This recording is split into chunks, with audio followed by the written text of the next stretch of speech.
Want an example of how far women have come in America? Try this. On college varsity teams, there are now 5 times as many women as there were in 1972. Why 72? Because that's the year a law was passed called Title IX, stating simply that any school that receives federal funds cannot in any area discriminate based on gender. So what's the problem? The problem is that male athletes on college campuses say they're getting shafted by the way Title IX is being enforced, which is why a group of college coaches is suing the government claiming sexual discrimination against men. These are the daughters of the Title IX revolution. Young women running and swimming their way through college, often with the help of athletic scholarships. Like generations of male athletes before them, many have turned pro. Go! The members of the U.S. women's soccer team, which won the World Cup in 1999. And you were known, if I'm not mistaken, as Title IX babies. We were Title IX babies. Julie Foudy was the captain of that winning World Cup team. Title IX got you a scholarship? Yes. Which is why you are a professional athlete today. Yeah. Is it that simple? It is that simple. I think it all trails back to Title IX for sure. But while women have been making giant strides, hundreds of men's teams have been eliminated. And the men say that also trails back to Title IX. Here's what happened. The government told the schools that the only surefire way to abide by Title IX is by achieving what's called proportionality. That means that if half the student body is female, half the athletes should be as well. So if a college has too many male athletes, it can do one of 2 things. It can add more women's teams. No problem with that, except money. Often a lot of money. Which is why many colleges choose the cheap and easy way. Just cut the number of men. Colleges have cut hundreds of wrestling teams, along with dozens of men's gymnastics, tennis, and track and field teams. Men's swimming is also taking a bath. Remember Olympic gold medalist Greg Louganis? He polished his art on the University of Miami's championship swimming and diving team. That team no longer exists. I don't think that the American public understands what's going on in colleges. I don't think they understand that they're applying a quota law to sports in college. Leo Coker, a wrestling coach and an architect of the lawsuit, says Title IX has led college athletics into the world of the absurd. I once talked to a Division III swim coach. She coached both the men and the women.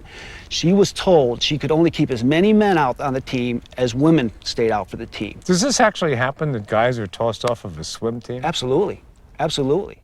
These wrestlers and gymnasts all had their teams eliminated. Jason Lewis and Nate Dodson were gymnasts at Michigan State.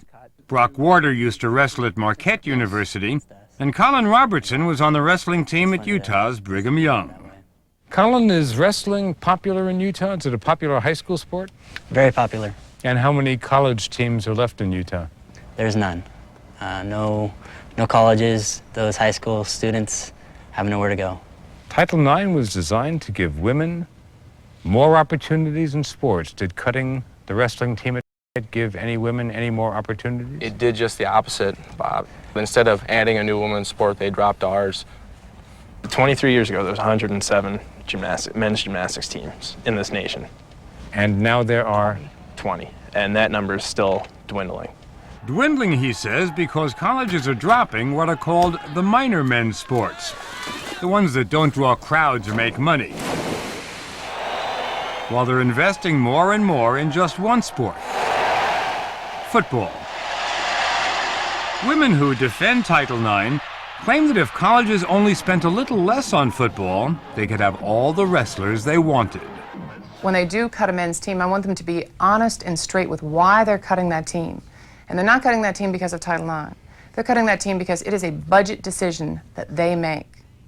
Nancy Hogshead Makar was an Olympic swimmer who won 3 gold medals and a silver in the 1984 Olympics. Today she teaches at the Florida Coastal School of Law. She specializes in Title IX cases and says that colleges still spend a lot more on men than on women. To say that you can't afford men's minor sports is ridiculous. How much of this money was football and basketball? A lot of it.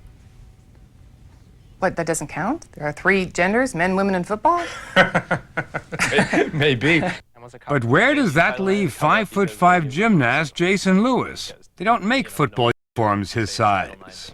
You have all these guys who are our size, you know, there's no way we're going to play football ever. I mean, we're not basketball stars. What are our kids going to do? I mean, we're going to be breeding a whole bunch of kids who are sitting in front of the computer eating Funyuns all day and, you know, getting fat, and then we're going to look back and go, oh my goodness, why is our youth in such a sad state of health? When me and my wife decide to have kids someday, if things keep going as they are, I pray that I'm going to have girls, because that's the only way they're going to have an opportunity to do any college athletics. If you want to see what it's like when Title IX requirements are met in full, look at the University of Maryland. They've got just the right number of men and women on their teams. The men are more famous, of course. You probably know that Maryland has a championship basketball team. The Maryland Terrapins. What you probably don't know is that it also has one of the best women's lacrosse teams in the country. 7 consecutive women's national championships in the sport of women's lacrosse. Women must be lining up to get on the lacrosse team. They are not lining up if they don't have scholarship funds. But Maryland's athletic director, Debbie Yao, says it doesn't take money to get men on the field. We have many, many more men who would like to be a member of, say, the wrestling team without any scholarship aid at all. They just want to be there. They want to be a member of the team. If a guy wants to join, can't he? Can't he just... No, he can't.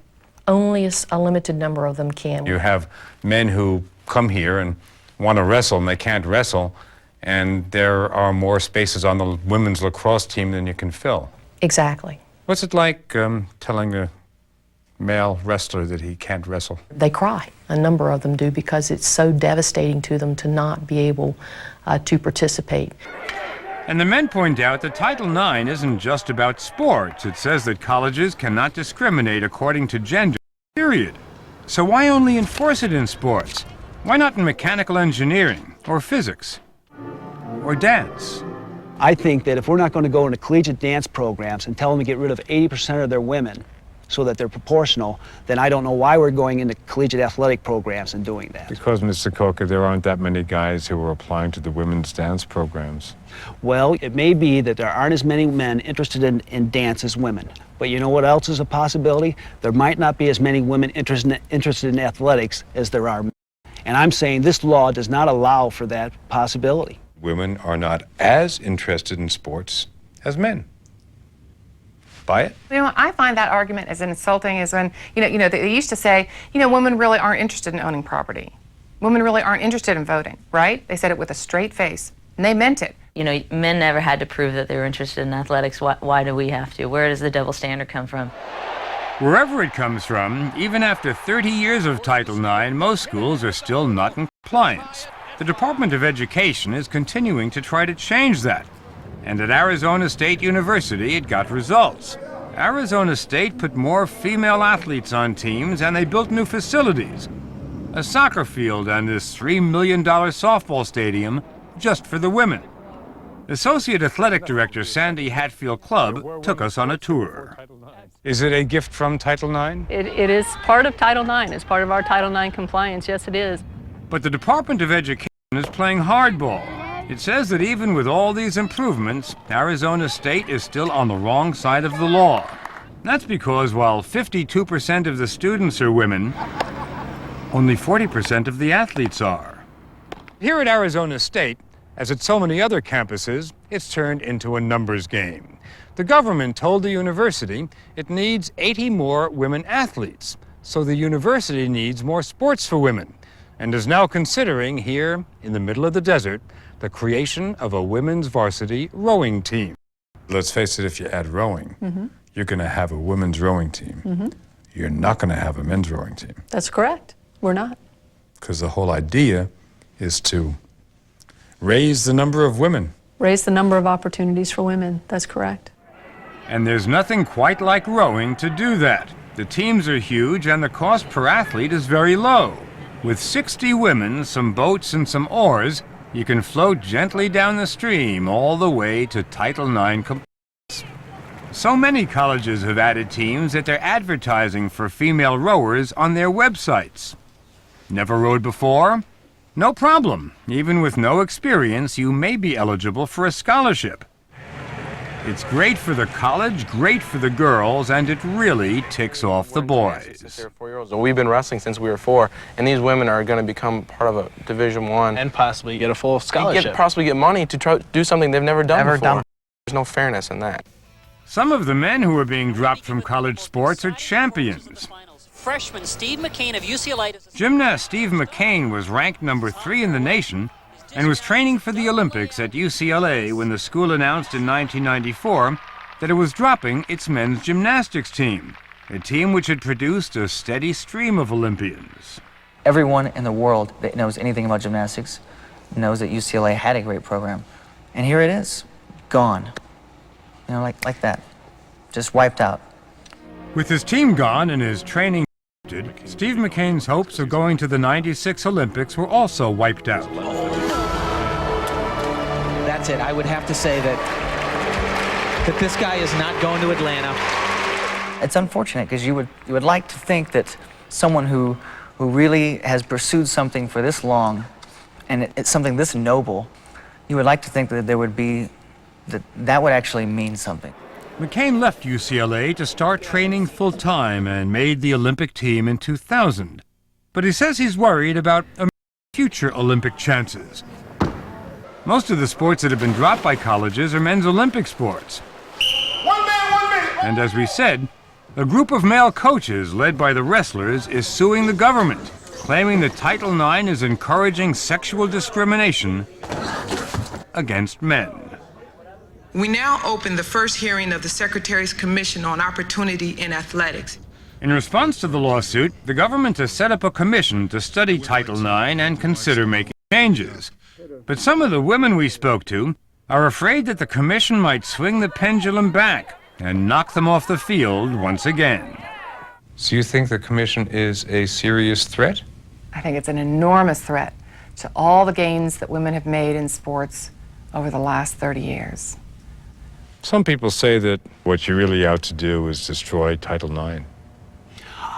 I think I'm trying to enforce Title IX because it says don't discriminate on the basis of sex. Well, when you're telling males to clean out their locker because they're male, because we have too many of you, boy, if that's not discrimination on the basis of sex, I don't know what is. The government recently concluded a series of town hall meetings across the country to get a sense of how people think Title IX is working.